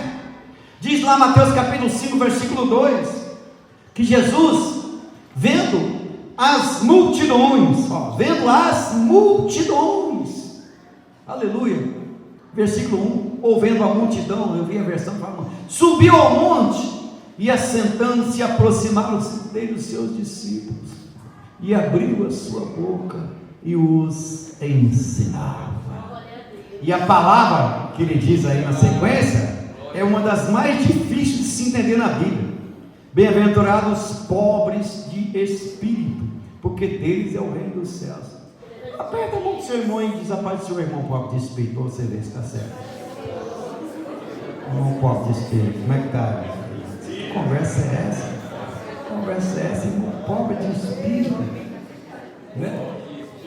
Jesus já começa a palavra aí, pobre de espírito, que na verdade seria o makaroroi tu pitokos tu pneumatos do grego, que é makaro feliz, makaroroi tu pitokos, que é o pobre. O pobre é aquele que depende de uma esmola para viver, depende de um agasalho para não passar frio e não morrer de fome. Esse é o pobre, daí o pitokos, mas é pobre de espírito. Aí é que entra a hermenêutica. Espírito, porque você é espírito, Deus é espírito. Você é pequeno, Deus é grande. Então você, em relação a Deus, é tão dependente, assim como um mendigo é dependente de uma esmola ou de uma roupa para viver. Assim nós somos dependentes. Bem-aventurados os pobres de espírito. Então o ensino de Jesus é algo tremendo, pastor. Aleluia. E veja bem, eu destaco aqui a maneira, porque quando a gente estuda o método de Jesus, nós temos um educador aqui no Brasil, que já partiu para a eternidade, o nome dele é Rubem Alves. Ele tinha uma metodologia muito diferente do Paulo Freire. A metodologia de Rubem Alves, como educador, é aquele cujo interesse era colocar a matéria dentro do aluno, não através de decoreba, mas é arrumar meios para que o aluno se embriague na matéria. E quando estiver cheio da matéria, ele vai ministrar essa matéria da forma que for preciso para cada momento. Essa era a visão de Rubem Alves, que era baseado na visão de Jesus, que ele era um evangélico, embora nos últimos anos da vida tenha meio atrapalhado, mas a visão dele era uma visão teológica. E Jesus era exatamente esse tipo de ensinador. Jesus nunca respondia uma pergunta de imediato. Se você perguntasse a Jesus alguma coisa, ele te fazia uma pergunta, e Jesus te fazia uma pergunta para você pensar. Por exemplo, parábola do bom samaritano. Veio um mestre e perguntou a Jesus a respeito do mandamento e tal, aquela coisa toda. Depois falou do próximo, do amor. Aí Jesus contou a parábola, aquela parábola que nós conhecemos. Depois no final ele disse: quem foi? Aí o homem respondeu de acordo com a parábola. Jesus vai e faz a mesma coisa. Outra ocasião foram tentar pegar Jesus na moeda de César. E eles estudaram, levaram uma moeda e perguntaram a Jesus: é lícito dar tributo a César? Jesus disse: me dê a moeda. Deram a moeda e perguntaram: de quem é essa moeda? De César. Dá a César o que é de César, e a Deus o que é de Deus. Jesus, outra vez, foram perguntar para Jesus: o batismo de João era de Deus ou dos homens? Ou melhor, isso foi Jesus que respondeu. Eles perguntaram para Jesus: com que autoridade o Senhor faz essas coisas? Eles estudaram para perguntar isso. E Jesus olhou para eles e disse: eu vou fazer uma pergunta para vocês. Se vocês me responderem a pergunta, eu também respondo com que autoridade eu faço essas coisas. O batismo de Deus, o batismo de João, era de Deus ou dos homens? Aí eu imagino eles pensando: se falar que é de Deus, ele vai perguntar por que não cremos. Se falar que é dos homens, todos nós tememos a João Batista, e é necessário, talvez sejamos apedrejados. O que a gente vai falar? Ele fala com o outro, é melhor falar que nós não sabemos. Aí foram para isso: nós não sabemos, então também eu não digo com que autoridade eu faço essas coisas. Então veja que Jesus tinha um método extraordinário. Ele colocava as pessoas para pensar. Tem muita gente que não convidaria Jesus para os congressos hoje. Muitos crentes, muitos congressos, nem convidaria Jesus, não convidaria Jesus, nem convidaria Paulo. Não convidaria. Porque na pregação de Paulo tinha gente até que dormia, mas só que depois que caía e morria, Paulo ia lá, orava e ele ressuscitava. Eu imagino que aquele moço Eutico nunca mais quis ficar na janela, queria ficar no primeiro lugar, queria olhar para a janela e disse: não, janela nunca mais. Então eu destaco aqui a importância do ministério de Jesus e também como Jesus ensinava. Jesus, por exemplo, imagina Jesus andando nas ruas da Galileia. Uma hora Jesus para, olha para o céu, aí todos param. E talvez alguém pergunte a Pedro, que era o interlocutor, disse: mas Jesus parou, o que ele está fazendo? Umas aves voando no céu. Aí quando todos estavam olhando para o céu, ele disse: olha as aves do céu, não plantam, não semeiam de celeiro, todavia o vosso Pai Celestial os alimenta. Eles olhavam para as aves, a imagem da ave ficava ali. Olhai os rios do campo. E dessa maneira Jesus ia ensinando, mostrando às pessoas a necessidade de pensar, a necessidade de encontrar as respostas que Deus já colocou dentro da gente. É só colocar nossa alma diante do Senhor. Eu destaco aqui, já estou chegando à finalização, a importância da escola dominical para a igreja, como propósito a EBD é fundamental em vários aspectos. No alcance, ela vai adiante, ela alcança mais do que uma pregação. A escola dominical alcança mais do que uma pregação, porque ali o aluno pode ouvir. Na conquista, o ensino é mais convincente, porque na sala de aula você sempre tem mais produtividade, você interage melhor. No ensino, o ensino é sistemático, você pode fazer um planejamento pedagógico. No treinamento, você pode usar várias estratégias na sala de aula, colocar o aluno para apresentar trabalhos, fazer pequenos evangelismos, pequenas salas, pode trabalhar com salas remotas, enfim, fazer estudos na praça, essa coisa toda. Na edificação, então a EBD é uma agência de ensino. Agora, como é que você pode melhorar o seu aprendizado? Quando você faz uma revisão de uma matéria de 24 horas, você tem 80% de absorção do ensinamento quando você faz uma revisão. Eu tenho o costume de ouvir tudo anotando, né? E se eu estivesse aqui ouvindo, eu estava com um caderno, já tinha umas 3, 4 páginas anotadas, né? Os irmãos da igreja estão aprendendo a fazer isso comigo lá, porque aí eu vou depois dar uma revisada e falei, meu Deus, ele falou isso, falou aquilo, quer dizer, eu vou absorvendo, e muita coisa que eu escrevo eu aprendo no púlpito. O pregador vai lá e Deus leva ele num lugar de revelação, ele começa a entregar coisas que ele nunca falou na vida dele. Igual esses dias eu estava pregando na igreja, minha prima que veio da Itália estava lá, nossa, é bom, e ela disse que no meio da mensagem eu falei que muitas pessoas que saíram do Brasil vão voltar, e falei um montão de coisa, mas como é que você acha que eu falei isso, que eu não lembro mesmo? Mas na mensagem é a revelação de Deus, e às vezes acontece aquele fato que já aconteceu comigo, eu estar pregando na igreja, e de repente termina o culto, a pessoa vem na frente se consertar, aí no outro culto, prego, continua a mensagem, a mesma pessoa vem na frente se consertar, e eu falo, mas irmão, o que aconteceu com você? Não, pastor, é o seguinte, o senhor estava pregando, de repente o senhor parou de pregar, olhou para mim e começou a falar a minha vida, começou a falar que eu sou viciado em pornografia, que o meu quarto está cheio de pornografia, minha mente cheia de pornografia, e começou a descrever a minha vida, aí eu fui me consertar com Deus, e tirei tudo do meu quarto. Depois no outro culto o senhor continuou pregando a mensagem, mas depois você parou, olhou para mim e falou assim, você tirou pornografia da mesa, tirou daqui e dali, mas na sua carteira do lado esquerdo você ainda tem 2 calendários pornográficos. Eu puxei a carteira, lá estava, meu Deus, está nesse lugar, por isso que eu vim a segunda vez me consertar. Falei, irmão, não falei isso mais de jeito nenhum, você acha que eu vou falar um negócio? Não, o senhor falou, e eu tanto é que eu fui na frente e falei, mas o que aconteceu naquele culto, meu Deus? O que aconteceu naquele culto? Eu fui analisando, foi uma hora que Deus me tomou em línguas. Eu falei mistério, falei língua, e ele entendeu tudo em português. Deus faz coisas tremendas num culto, aleluia. Quando você está num culto adorando Deus, faz coisas maravilhosas. Então por isso que eu falo, você tem que pegar a palavra profética. De repente a palavra profética para você é outra para o outro, não é a mesma, porque Deus tem especificidade, maneira de trabalhar. Então, é interessante você fazer a revisão. Utilize material impresso. Material impresso é muito bom para dar aula. Faça conexões, faça associações na sua palestra. Mostre figuras, isso é tudo muito importante. Estude antes de dormir. Procure relembrar a matéria. Use cartões de memória. Existem muitas coisas. Ouça e faça anotações. Porque aquilo que você ouve e anota, você consegue absorver. E é assim que a gente estuda. E no dia que você vai prestar exame alguma coisa, não estude, estude antes. Estude antes. No dia que você for prestar alguma coisa, vai olhar a natureza, vai ouvir uma música, aí você vai prestar alguma coisa, vai dar tudo certo. Bom, meus irmãos, isso é para absorver o que é ensinado, porque é muita coisa que a gente ouve e passa em branco, né? Passa em branco.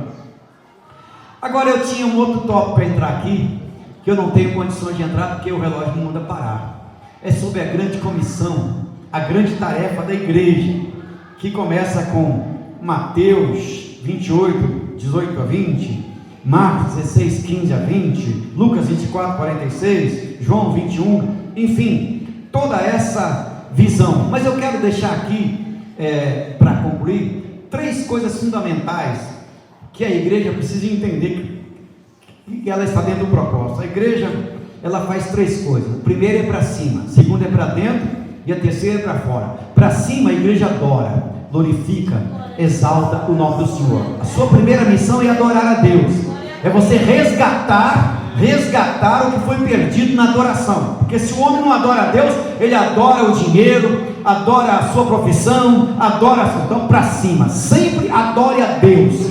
Aleluia. E Jesus disse à mulher samaritana que os verdadeiros adoradores adorarão o Pai no Espírito e em verdade. Para cima. Para dentro, edificação, ensino, produção, enfim. É interessante que você venha ao culto e aprenda alguma coisa na escola dominical, no culto de doutrina. Quer medir a temperatura espiritual de uma igreja? Você tem que olhar no mínimo 4 coisas. Escola dominical, qual é a frequência? Culto de ceia, qual é a frequência? Culto de oração, qual é a frequência? E culto de ensino, que é o culto de doutrina. Essas 4 coisas vão medir a espiritualidade da igreja. Porque tem crente por aí que diz que é crente, mas não gosta de nenhum desses departamentos. Nós temos um slogan lá da igreja que diz o seguinte: quer saber como vencer o mal? Venha à escola dominical. Quer repetir comigo isso? Quer saber como vencer o mal? Venha à escola dominical. Mais uma vez. Quer saber como vencer o mal? Venha à escola dominical. Para cima adora, para dentro edifica e para fora evangeliza, para fora faz missão, para fora prega o evangelho, para fora faz as coisas do Senhor. Olha irmãos, uma igreja com 10 membros, se estudar o discipulado, se esmerar-se na visão discipuladora, estuda 1 ano em oração e estudo, 1 ano, e esses 10 fizeram um propósito de gerar um discípulo em 1 ano, não é 10 nem 20, é um discípulo em 1 ano, e investe, ora e vai atrás, para fazer dele um igual a você, evangelizador. Aí no final de 2 anos, você vai ter 20 pessoas, mas 20 discípulos que ora, que luta, que batalha.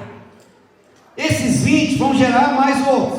No 3º ano é 40, no 4º ano é 80, no 5º ano é 160, no 6º ano é 320, no 7º ano é 640, no 8º ano é 1280, no 9º ano é 1000, no 9º ano, eita Jesus, 1280, 2.560, 5, 10º ano, 5.120, 11º ano, 10.240, e no 12º ano, 20.480 metros.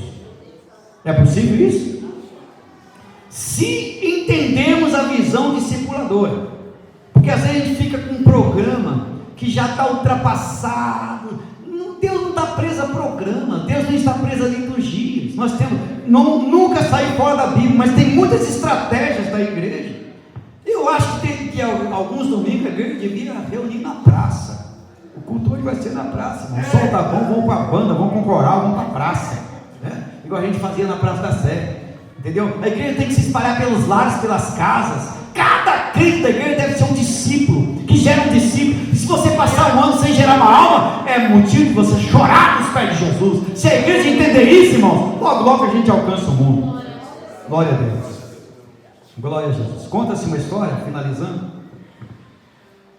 que o bambu chinês é uma plantinha que você planta e coloca lá. Passa 1 ano, nada. 2 anos, nada. 3 anos, nada. 4º ano, nada. Você olha aquela plantinha murcha, que não tem nada, parece que não vai prosperar. Quando chega o 5º ano, o bambu cresce mais de 20 metros. No 5º ano. Então tem 4 anos aí, 4 anos de investimento. Assim a vida cristã. Invista na sua vida em oração, em estudo, em consagração, em dedicação, porque o 5º ano vai chegar. O 5º ano dessa igreja, o 5º ano desse ministério, o 5º ano da sua vocação vai chegar. E todos falam, mas como cresceu de repente? Olha os 4 anos. Os 4 anos anteriores, o bambu estava crescendo para baixo, é a raiz. Que Deus te abençoe e te guarde.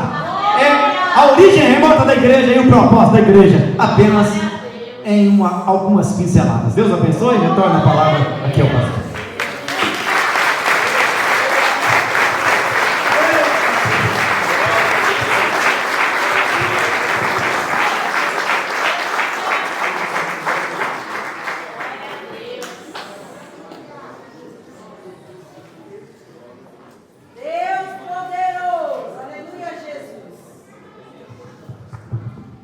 irmãos? Deu para aprender alguma coisa? Vem para a escola dominical que vocês vão aprender muito mais.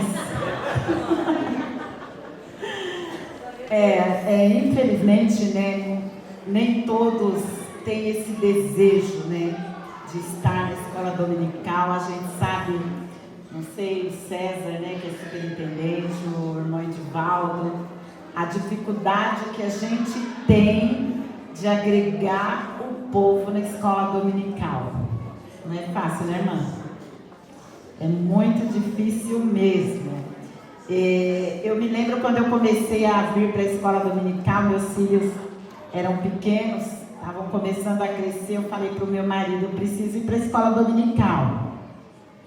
Aí ele não era evangélico, né? E ele falava assim: agora vai sair no domingo também? Eu falei: eu preciso levar meus filhos para a escola dominical, né? E assim eu comecei vindo, trazendo meus filhos. Comecei a me interessar, né, por aqueles estudos que eram ministrados no domingo, e estou aí até hoje, para a glória de Deus, né? E eu convido a todos, né, aqueles que não fazem parte ainda da escola dominical, que venham. Venham, irmãos. Pastor Elias Cross, né, presidente ali do campo do Vila Guacuri, né, humildemente, né, aceitou o nosso convite, né, veio longe, é muito longe. Ele gastou mais de 2 horas para chegar até aqui, para trazer essa ministração, esse ensino nessa noite, né? E é uma pena, muitos não estão aqui. Eu queria até chamar aqui na frente os professores, os que fazem parte da diretoria da escola dominical, mas nem todos estão aqui. Claro que há muitos dias de semana é mais difícil, muitos trabalham, chega tarde, fica difícil, né? Mas um trabalho como esse, eu esperava, sinceramente, irmãos, que a igreja estivesse como no domingo, lotada. Mas infelizmente, né, nem todos sentem esse desejo, esse interesse de vir aprender a palavra de Deus.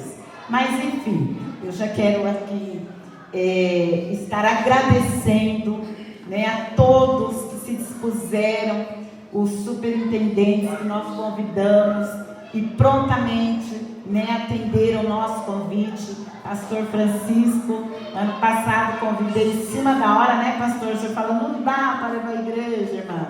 Esse ano eu convidei o pastor Francisco, a gente vai estar lá.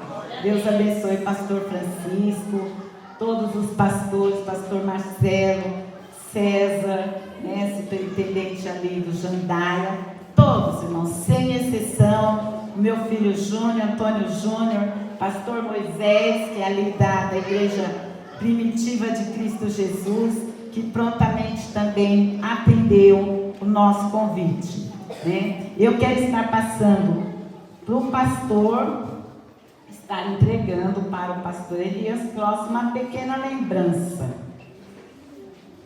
para o pastor se lembrar de nós.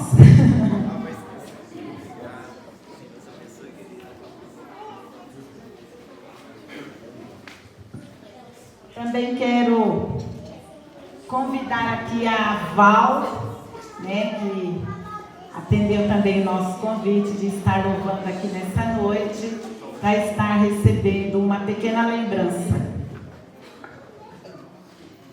em nome da escola dominical. Adonias.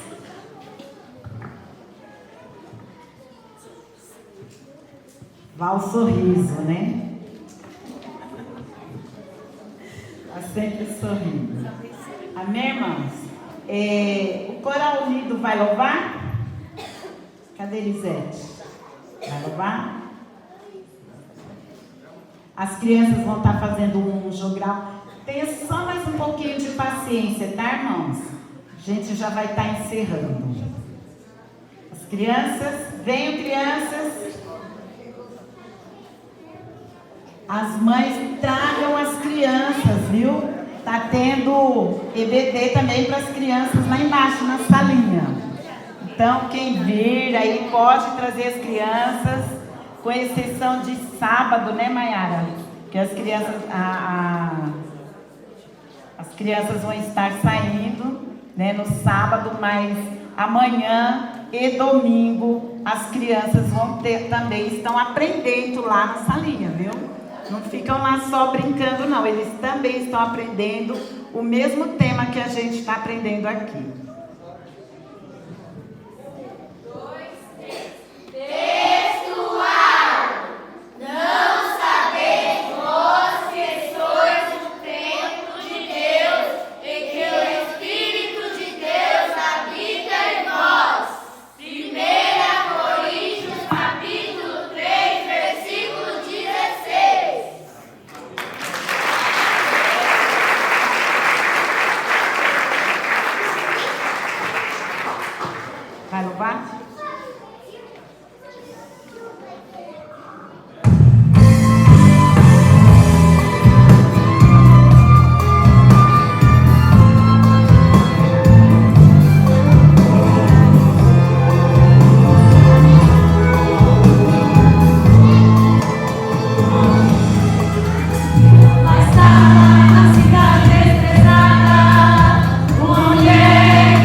todos em nome de Jesus.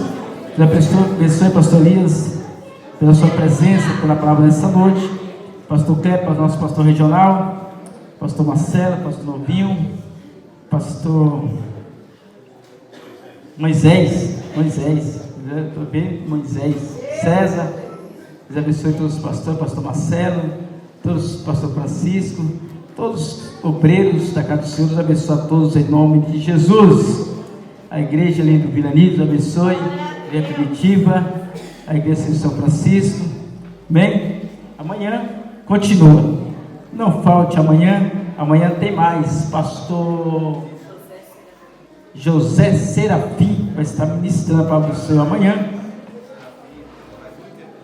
Ele vai estar aqui amanhã, ministrando a palavra do Senhor amanhã à noite. Amados, você que ouviu essa palavra nessa noite e ainda não confessou Jesus como seu único e suficiente Salvador da sua vida, e nesta noite quer ter esse encontro real e verdadeiro com Jesus, tem alguém no nosso meio que não tem? Deus abençoe e dê outra oportunidade. Vamos ficar em pé, agradeço ao seu pastor e estarei conosco aqui amanhã, em nome de Jesus. E domingo é o grande encerramento. Pastor Cleber. Irmãos, temos o livro do pastor aqui, ó, passa lá embaixo lá, e abençoe a obra de Deus, amém? Glória a Deus. Amém. Glória a Deus. Irmãos, a semana que vem, o pastor Elias Cross estará conosco lá no Parque Jandar. Então vocês estão convidados. Na Imprensa Batista Regular, ela tem um livro, quando você começa o estudo, que dizendo assim: um passeio pela Bíblia. E hoje nós tivemos um estudo com um passeio pela Bíblia, né? O pastor passou aqui, aqueles que meditam na palavra de Deus pôde acompanhar.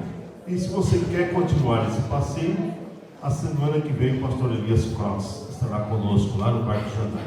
Amém? Glória a Deus. Tem alguém que necessita das orações da igreja, irmãos? Ok, eu também necessito. Oremos.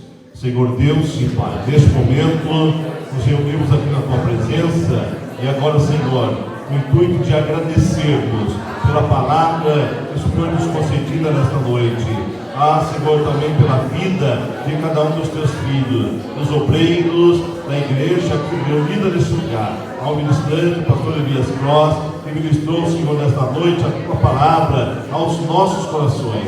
Eu peço, Senhor, ajuda-nos a guardar, para que realmente possamos, ó Senhor, fazermos a tua vontade.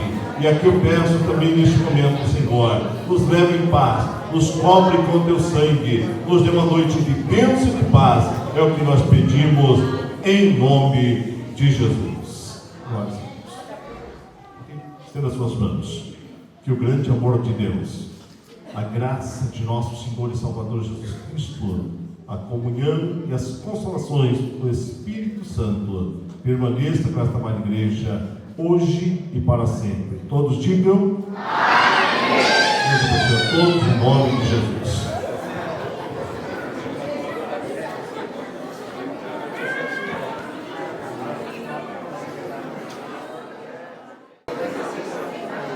Pastor, a foto. A foto.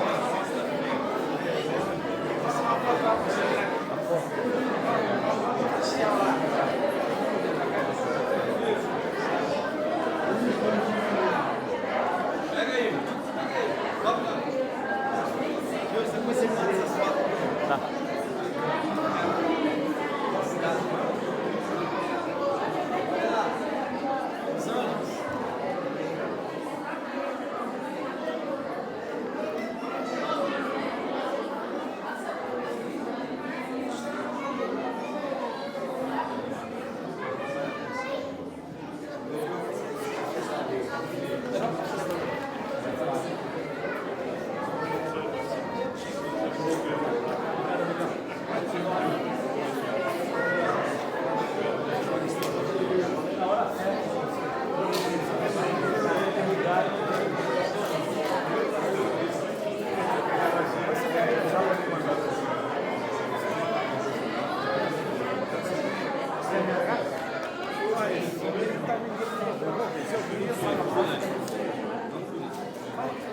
Os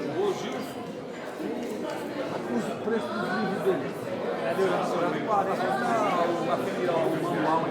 Ele já passou lá baixo. Quem é que eu tô dando? Ele? Levou agora? Júnior, deve ver? Sei. Fala comigo? Eu queria tirar uma foto mais galeria, pai. Tira aí. Tira aí.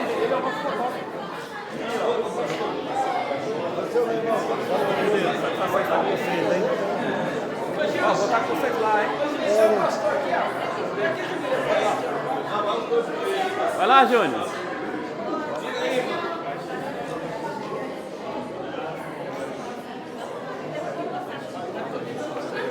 Aí, ó.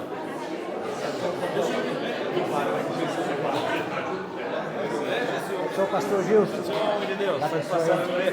Obrigado nós. Vamos sair na batalha, né? Em nome de Jesus.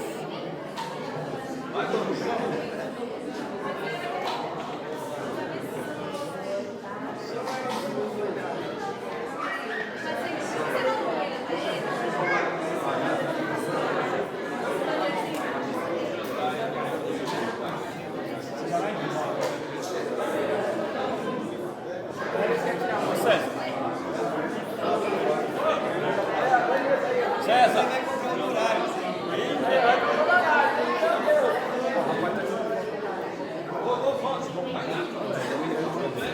Tá bom. É sua, né?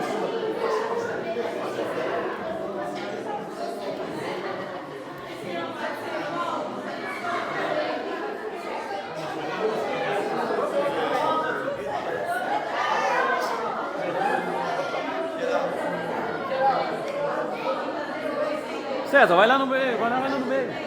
Vai lá, Júnior.